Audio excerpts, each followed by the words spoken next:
Alright, I'm gonna keep this bit short and sweet because I don't want to waste a lot of your time. The recording place where I record my videos is a mess. Changing a couple of things up, but I have a deadline to make, so I have to record this now. In not ideal circumstances. But anyway, I got Scarlet Salvation, pronouncing it weird because it says Scar-Led instead of Scarlet, from a publisher called ID Factory International through Keymailer. Um, Keymailer has given me 3 of their games. This is the first one I'm going to review, and it's a wonderful little action game. It is a third-person shooter that released for Xbox, PS5, PS4, and Steam. Now, let's actually get into this review and get some gameplay up. Alright, like I said, Scarlet Salvation is a action game and a third-person shooter. The game offers a variety of weapons. This is going to be one of my critique points. I think a lot of the weapons are kind of the same. You have a few explosive weapons, you have the RPG and the kind of grenade launcher. They're labeled different, but that's essentially what they are. They're kind of similar, with the RPG being stronger with more range, but also far longer reload time. And the grenade launcher being a little bit more versatile, but also a little bit more close combat. Thankfully, you cannot get damaged by your own explosions. As for your standard gun, it is an assault rifle, which is just what you expect from an assault rifle. It's stable, it's fast, it's fairly strong, and it's reliable. Other than that, there are a lot of one-shot weapons and a lot of multi-bullet weapons. As you can see, this game has quite some elements of a bullet hell shooter, which is fun. You don't often see that in a 3D setting, so to have that is pretty fun. But I think the weapons that you can have yourself are a little bit too samey, especially with the single fire weapons. That being said, there's still a lot of fun to be had with the weapons that you have, and I guess it just comes down to preference. I gravitated towards the assault rifle and the RPG quite more, kind of because that allows you to have a little bit more range. When it came to the perks that I picked up, they also more or less involved with first having more ammo so you don't have to reload as often. Change that up to having more armor down the line, and also having more fire damage for the RPG that I'm using. And you know, if I lose this weapon, I'm probably gonna cry because this has been a massive crutch for me.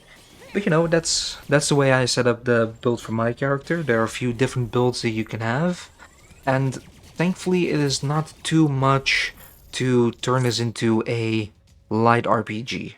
You have a couple of perks you can pick up throughout your runs, and that is fun, but it's not something you have to overly think about, thankfully, because I feel like that would just turn this into the RPG that it doesn't have to be. Now the game is fairly short. I'm clocking into nearly 20 hours and I'm reaching the final chapter of the game. That being said, I really struggled to just put this down. I just keep wanting to continue, which is also why I'm making this review a little bit later into the game than I usually do. Normally I try to do it at like the 1/3 to a half point because I would have a fairly decent impression of the game at that point, but I've just kept playing this more and more because I've truly enjoyed it.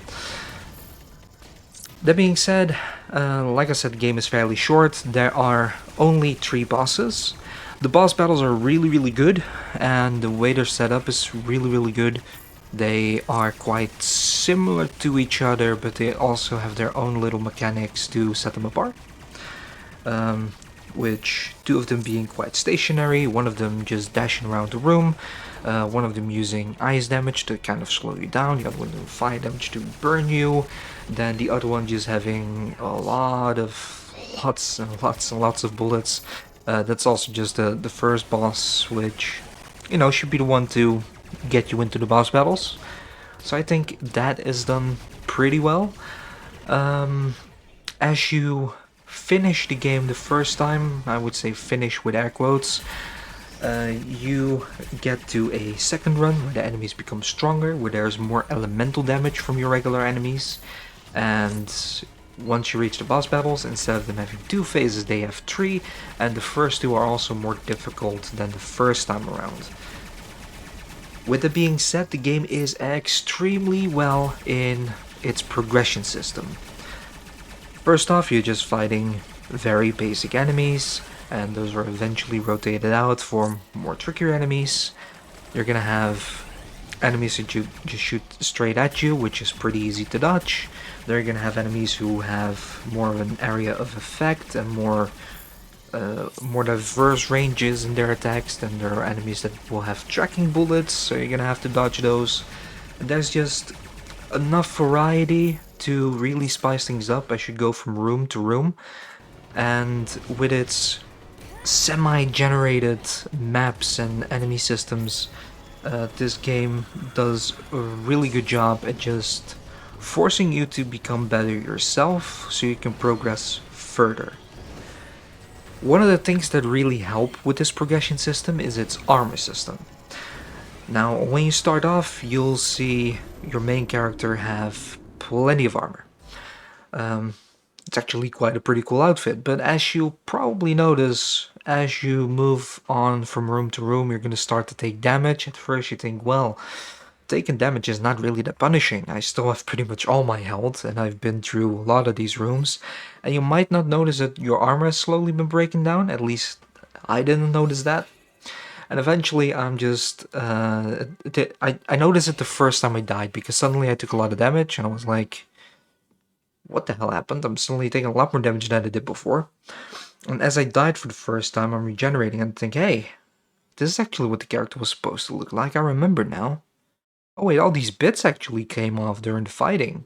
Oh, that's pretty interesting. I didn't even notice it at first. But now it's the armor system is really cool, because when you just start in your run, just after you died or just after you started the game for the first time, you do not take a lot of damage, which is really cool, and it allows you kind of falsely to take more risk than you probably would, because you notice you can tank quite a lot. Then as you progress from floor to floor up until the first boss battle, you're gonna take some armor damage. And the tricky thing is that you cannot replenish your armor. The armor you have is for your entire run, and there's no way you can actually repair that throughout your run. You can replenish your health, you have health items, you have specific special rooms where you can replenish your health for some of the in-game currency, the chips that you collect for defeating enemies. And after that, you're just kind of on your own. If you're all out of armor, if everything's broken off and you're pretty bare-boned walking around, you're kind of screwed. Especially if you reach one of the boss battles, because there's so much going on in those. You likely won't survive without a good set of armor. But there is one way you can replenish your armor during the run. Once you've reached the final floor and just before you enter the boss room battle, you have one portal that will take you back to the beginning. And at the beginning is where the one machine stands where you can replenish your armor. But that means that you're gonna have to do the entire dungeon again. So basically the trick is, I should say, when I say you do the entire dungeon again, you do that section of the dungeon again.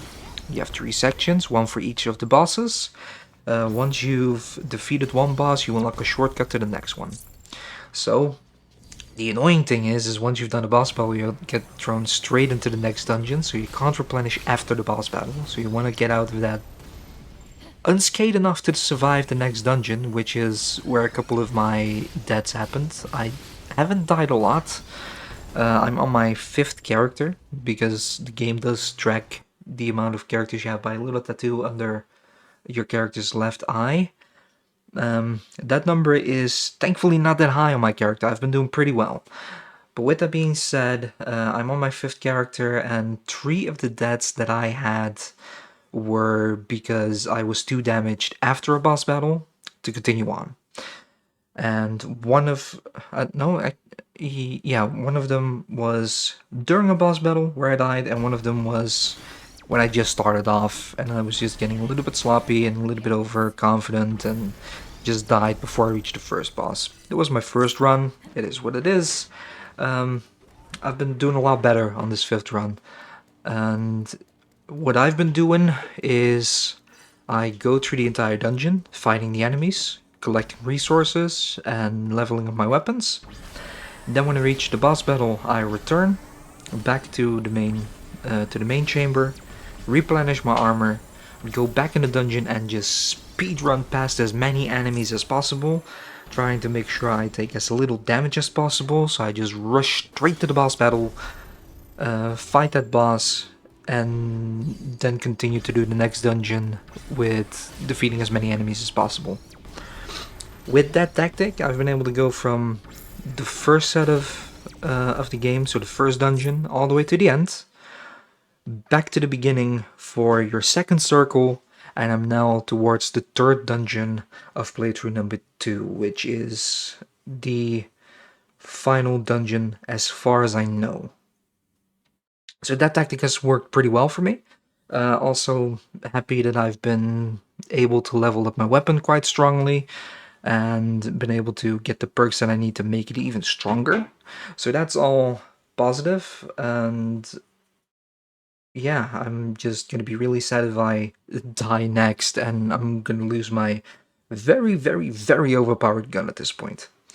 Because that's gonna be a lot of work I'm gonna have to redo, so I'm quite curious to see how that last dungeon is gonna go, because the second boss on the second run was really, really tricky. With it being said, when you die, you do keep a couple of the items that you've collected. You keep your perks, which is quite generous, because once they've been leveled up completely, they're quite strong.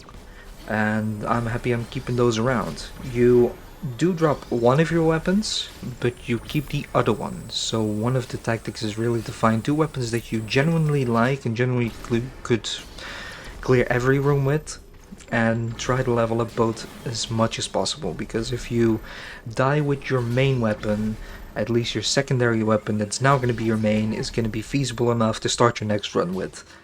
And yeah, the overall one thing that I would want to do more is just be more balls to the walls kind, and just go in, do have a few achievements to mop up once I've cleared the game, so I'm sure I'm gonna be more ballsy with those, as you know, I'm quite curious to see how the ending is gonna be.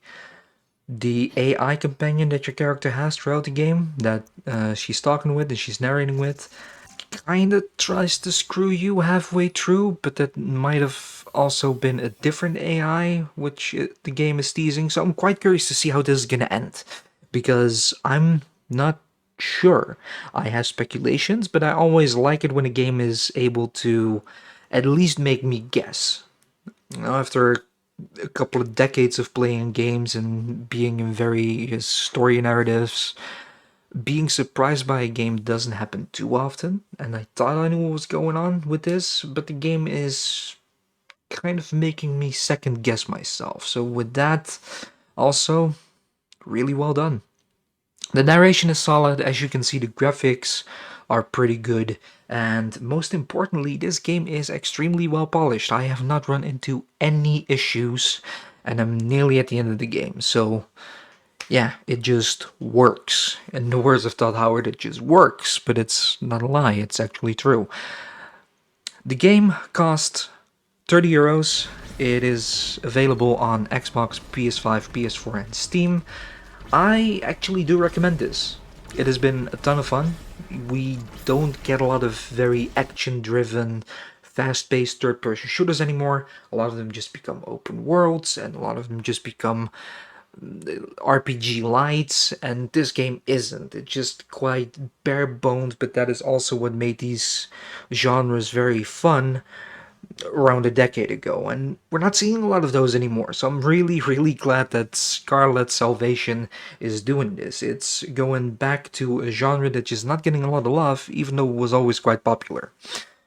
So with that being said, yes, I absolutely recommend you try out this game, which is why if you scroll down to the description, you're gonna find links to the Xbox Store, the PlayStation Store, and the Steam Store. And while you're down there, make sure you also leave a comment. What did you think of all the footage you saw on the screen? And of course, while you're also down there, make sure to like and subscribe so you do not miss out on future reviews, including 2 more from ID Factory International coming probably within a month. I also have a few other games to still review, which are gonna happen first. With it being said, there's a lot to look forward to, so thank you for watching and see you next time.